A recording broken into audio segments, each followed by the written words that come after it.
Kulang ang lasa ng ilang paborito nating ulam kapag wala ang isa sa mga pangunahing rekado na sibuyas. Pero nakakaiyak ngayon ang presyo nito. Para mapigilan ang lalong pagsipa ng presyo ng imported na sibuyas, epektibo simula ngayong araw ang 120 pesos kada kilo na maximum suggested retail price ng pula at puting sibuyas.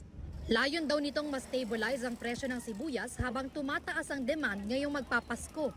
Bagamat may kaunting bawas sa supply ng sibuyas dahil sa mga delay sa pag-angkat, ayon sa DA, hindi tama na higit pa sa doble ang ipresyo rito. Wala pong mabibiling 120 kasi. Kahit po ikutin niya yung buong Divisoria, buong bilihan ng mga gulay, wala po siya makukuha 120 na puhunan. Wala po talaga mabibiling 120 sibuyas. Hindi po kaya. Kasi mataas po ang puhunan eh. Eh mahal nga po ang puhunan, hindi namin pwedeng ibenta, malulugi naman kami. Walang kita.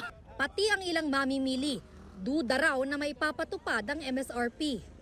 Kahit may SRP po, hindi naman po sila sumusunod. Kailangan pong tiisin na lang ho. Hindi na yung normal na marami yung ginagamit sa pagluluto. Ganun. Nagbabawas na lang ho kami.